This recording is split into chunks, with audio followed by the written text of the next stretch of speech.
진심으로 우리가 믿고 사랑하는 우리의 하나님을 찬양합시다. 할렐루야. 아멘.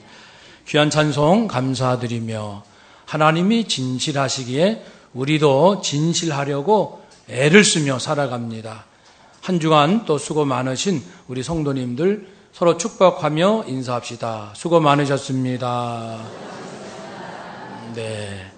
사랑하며 또 축복합니다. 지금 가정의 달 5월이 계속되고 있습니다. 또 대통령 선거를 통하여 새로운 지도자도 이제 선택이 되었습니다. 세워졌고 또 오늘 우리 항존직 선거도 있고 그래서 교회와 이 땅에 일꾼들이 세워짐으로 가정 살고 교회가 살고 나라가 살고 통일 한국 민족이 살아나는 그러한 꿈을 가져봅니다. 사랑하는 여러분, 우리가 살다 보면 근심할 때가 있지요. 어디에나 언제나 걱정거리가 있게 마련입니다. 소망 가운데 살지만 현실은 쉽지 않는 것이 사실이죠.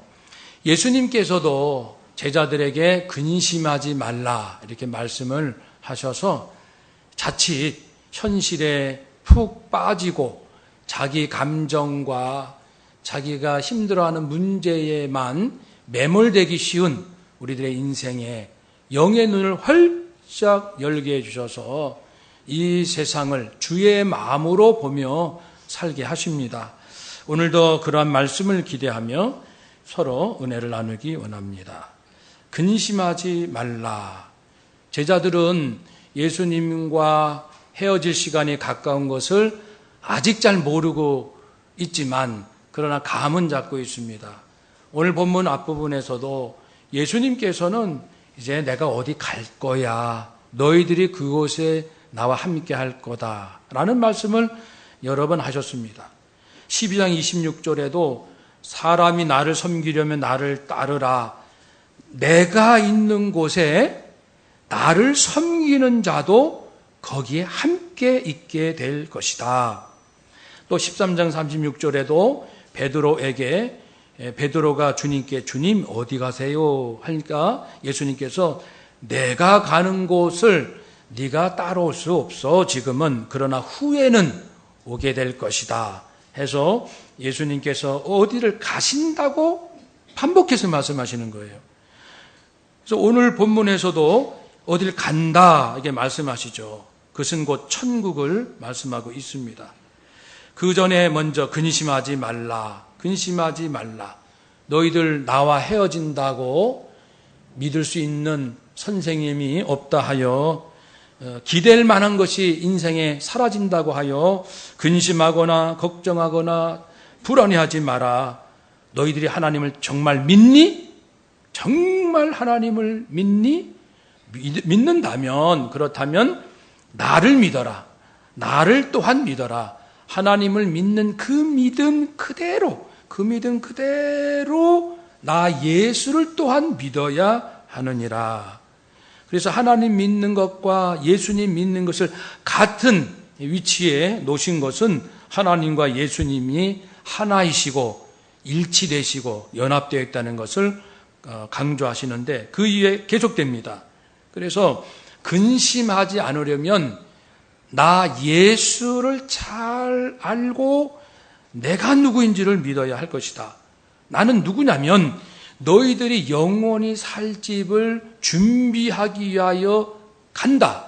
그래서 다 준비가 끝나면 다시 이 땅에 내가 올 것인데 와서 너희를 내가 있는 곳으로 함께 있게 하겠다. 이렇게 아주 분명하게 약속을 하셨습니다. 그래서 예수님이 지금 어딘가를 가시는데 그것을 모르는 제자들은 근심할 수밖에 없지요. 그러나 예수님께서 지금 다짐해서 말씀합니다. 나 어디 간다. 너희들 위해서 가는 거야. 다시 온다. 그러니 근심하지 말라. 준비가 다 끝마치면 내가 다시 올 것이다. 내가 어디로 가는지 그리고 또 그 길을 너희가 알 것이다. 그러니까 도마가 주님이 어디로 가시는지도 모르는데 그 길은 어떻게 알겠습니까? 우리는 아무것도 알 수가 없어요. 예수님께서 대답하십니다. 6절이죠. 우리 함께 읽겠습니다. 예수께서 이르시되 내가 곧 길이요 진리요 생명이니 나로 말미암지 않고는 아버지께로 올 자가 없느니라. 아멘.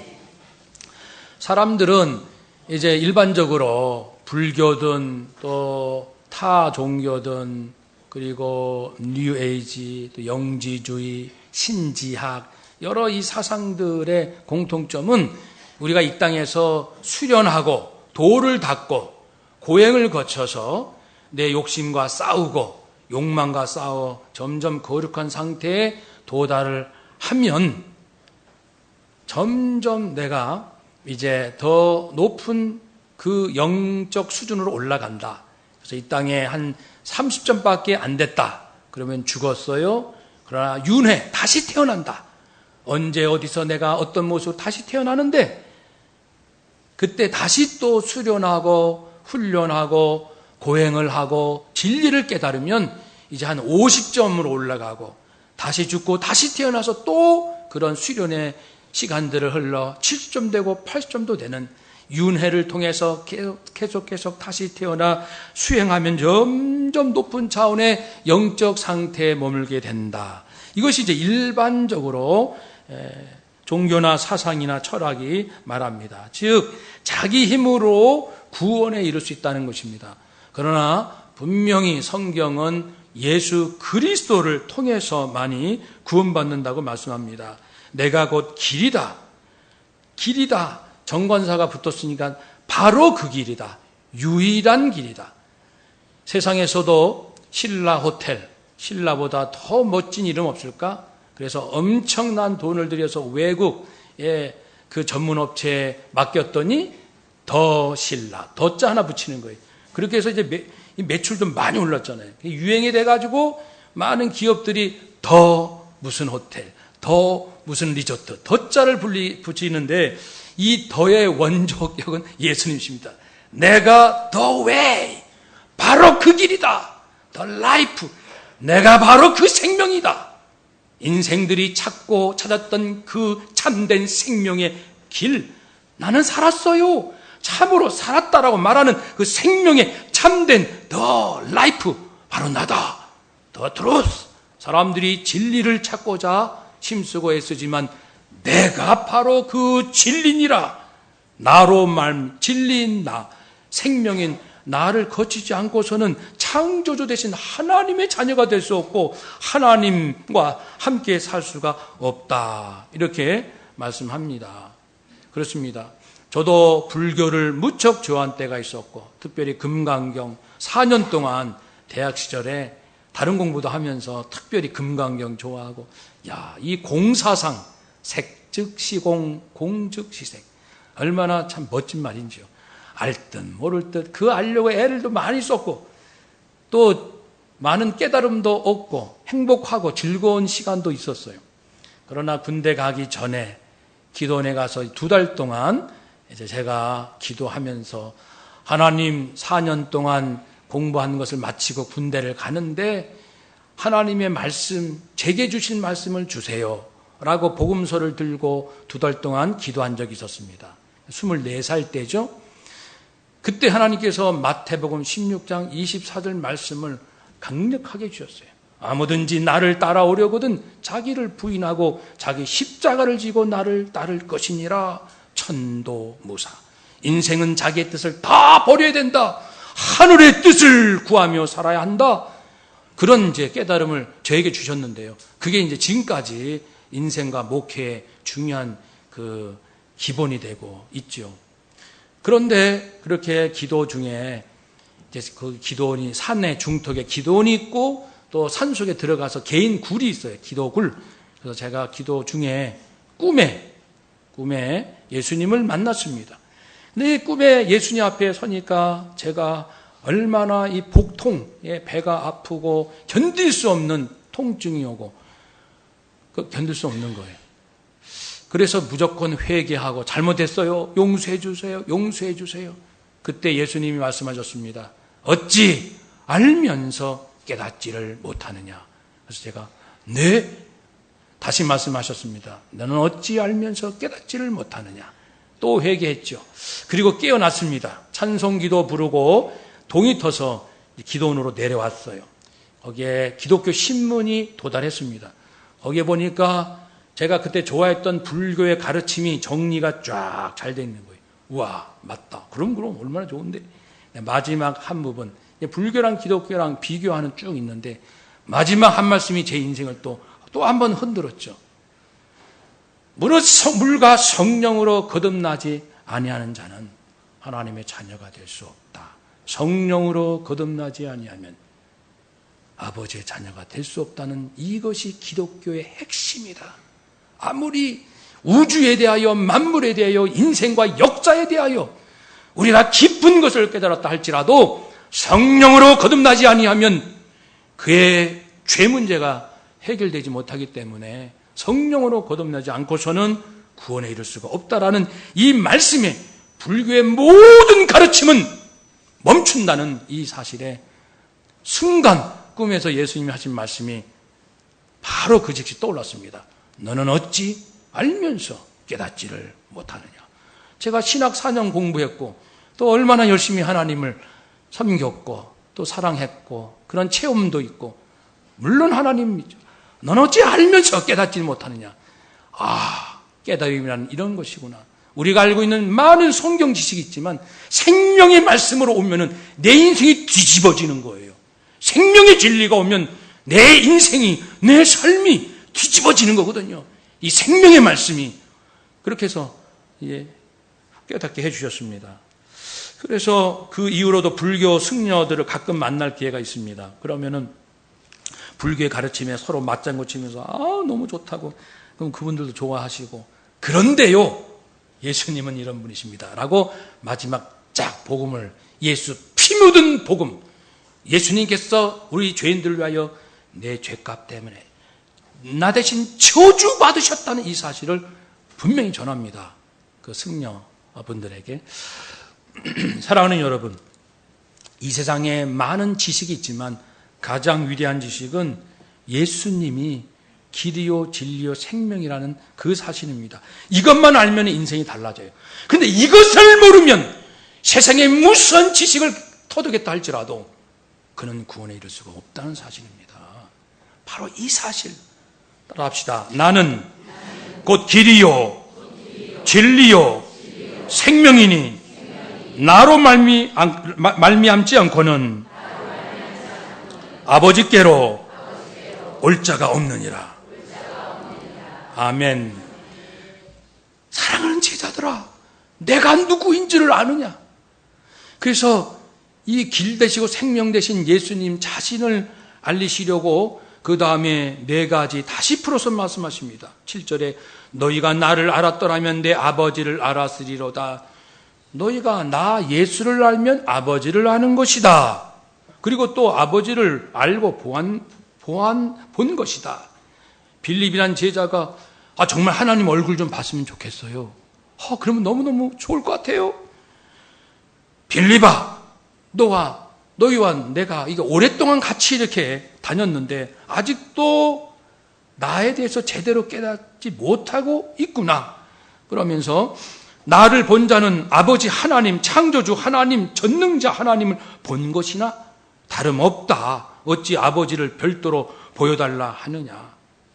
그래서 나를 알면 하나님 알고 나를 본 자는 하나님을 본 자고 또 3번째로 말씀하시기를 내가 아버지 안에 있고 아버지께서 내 안에 계신다. 내가 아버지 안에 있고 예수님이 하나님 안에 계신다는 것은 겸손하게 하나님 안에 거하시는 것이고 하나님께서 예수님 안에 거하신다는 것은 겸손하신 예수님 안에 하나님의 그 전능하심, 그 전지하신 지혜와 능력을 온전히 예수님께 부여하신다는 그런 의미입니다.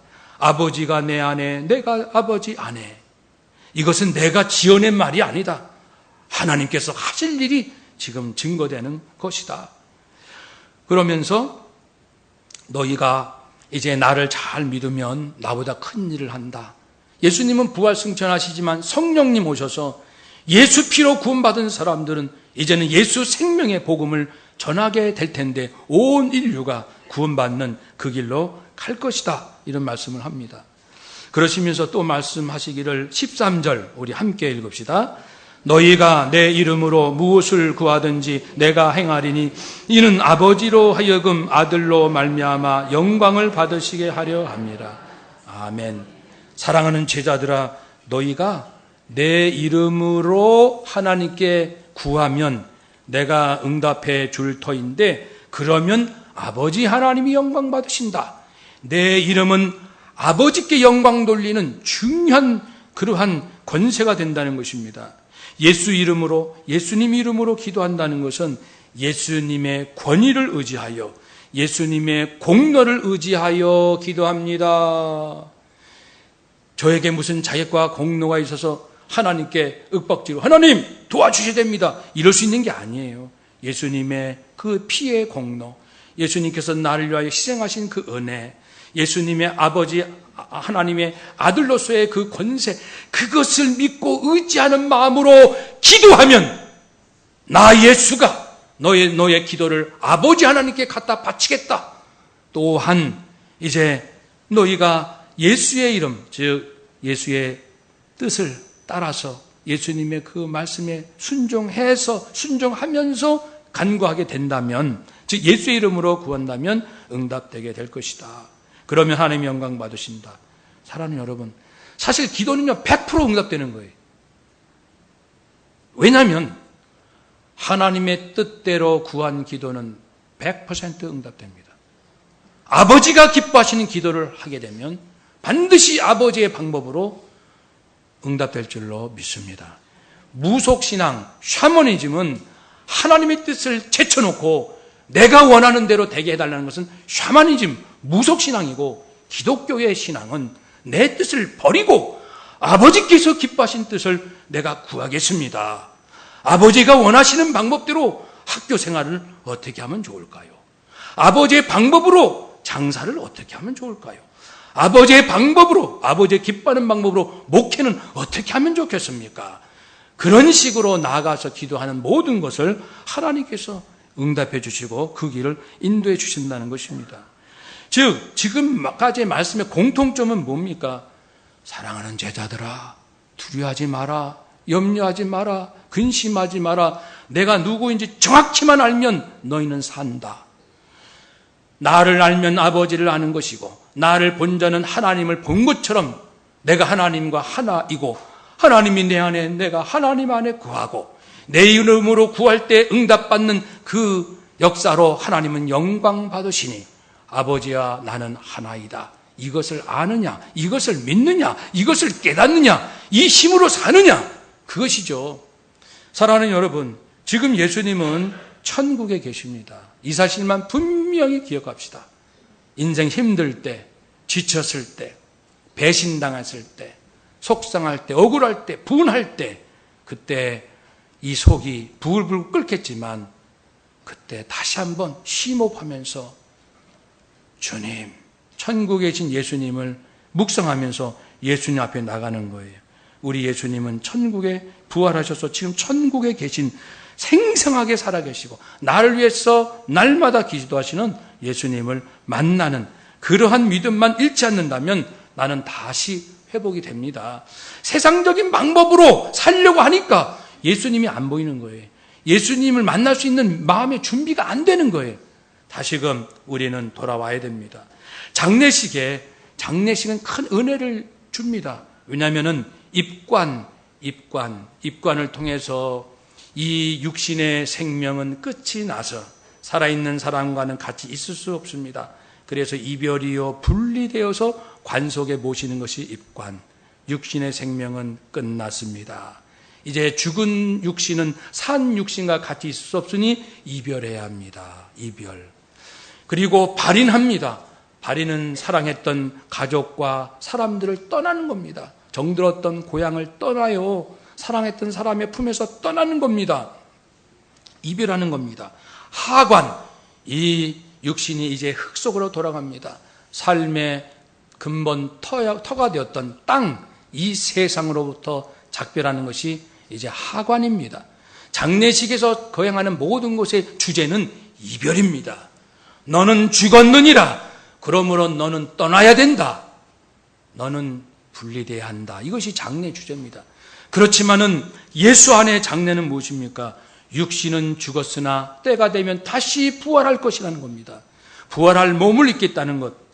그리고 발인, 사랑하는 사람하고 떠나지만 부활하여 그 부활한 몸이 부활한 사람끼리 다시 모여서 다시 만날 수 있다라는 만남을 약속하고 만남을 소망하는 것이 바로 기독교인들이 이 발인 때 얻는 은혜고, 하관, 세상과 작별이지만 이 세상과 이 땅이 아니라 새하늘과 새 땅, 하나님과 진정 영원히 살 수 있는 천국, 하나님과 함께 있는 곳, 그곳에서 새로 산다는 겁니다.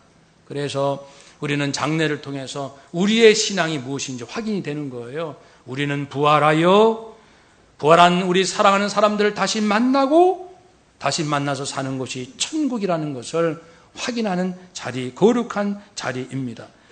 이 모든 것을 가능케 하신 분이 예수님이십니다. 그러니 예수를 정확히 알아야 예수님을 분명히 믿고 고백하는 자가 구원받고 부활에 이르고 다시 만나게 되고 천국의 백성으로 살 것을 약속하신 거예요. 그래서 예수님께서 몇 시간 후면은 이제 겟세마네 동산에서 기도하시고 붙잡히시고 몇 시간 후면은 십자가상에서 달려 죽으시지만 제자들에게 유언처럼 마지막 하신 말씀이 이겁니다. 그래서 우리 어르신들 또 우리도 세상 떠날 때 유언이 꼭 있어요. 여러 가지 잘 살아라, 사랑해라, 이 다 유언에 꼭 들어가야 할 내용이지만 정말 잊어서는 안 될 유언 한 가지가 있다면 우리 사랑하는 가족들에게, 사랑하는 아들아, 사랑하는 딸아, 이 엄마는 이제 네 곁을 떠난다. 한 가지 잊지 마라. 예수님이 오직 길이요 진리요 생명이시다. 예수님만이 나의 구세주, 너의 구세주가 되신다. 예수님을 잊지 마라. 이 유언을 남겨야 가장 자녀들에게 마지막 줄 수 있는 최고의 축복의 말씀입니다. 다른 것은 다 했는데 예수님을 빠뜨리는 유언이 아니고 예수님처럼 예수님을 다시금 기억하게 하는 그런 유언이 필요합니다. 우리 사회가 이제 대통령도 또 새로 세워지고 우리 항전 일꾼도 세워지고 우리가 아직도 할 일이 굉장히 많습니다. 그러나 잊지 마십시오. 천국은 있고 부활하신 예수님은 천국에 계시다는 사실, 우리를 위해서 기도하고 계신다는 사실, 우리도 언젠가 이 땅을 떠난다는 것, 그러나 우리는 어느 때가 되면 부활한다는 것, 예수님 재림하시면 다시 만나서 전혀 새로운 세상이 열리고 삶이 영원히 지속된다는 것, 그것을 늘 기억하심으로 잠깐 사는 이 땅에 요동치 마시고 방황하지 마시고 세상의 것에 매몰되지 마시고. 그래서 우리도 그 사람과 얘기할 때 장경청이란 말이 있어요. 사람들이 힘든 얘기를 계속 이 머리로 너무너무 들으면요 진이 빠져요. 그래서 상담을 하면 진이 쫙 빠지잖아요. 너무나도 힘든 이야기, 너무나도 고통스러운 그 삶의 얘기를 온 이 생각을 다해서 들으면요 듣는 사람이 진이 다 빠집니다. 그래서 그렇게 들으면은 오래 들을 수가 없어요. 이 창자, 장으로 경청한다는 말이 있어요. 그것은 그 사람의 인생을 품고 깊이 있는 그릇이 되어 들으라는 겁니다. 그것만 매몰돼서 듣지 말고 인생을 살 때도 직장, 학교 여기에 매몰되면 안 됩니다. 인생 전체를 천국의 영성으로 품으시고 지금 예수님은 천국에 계시고 나도 장차 이제 이 세상에 작별하여 주님 품에 간다라는 이 큰 믿음, 깊은 영성으로 출근하시고 직장 동료들 품으시고 자식들 품으시고 인생을 품는 이러한 영성, 이것으로 살 때 어떤 어려움과 풍랑과 그리고 고통이 온다 할지라도 그것을 품을 수 있는 큰 마음이, 그리고 큰 소망이, 큰 사랑이 나를 새롭게 할 줄로 믿습니다. 그것이 바로 예수님의 믿음이요 예수님의 사랑입니다. 따라합시다. 우리의 인생을 예수님의 사랑으로 품읍시다. 예수님의 눈으로 바라봅시다. 아멘. 승리하시기를 주의 이름으로 축복합니다. 아멘. 기도하겠습니다.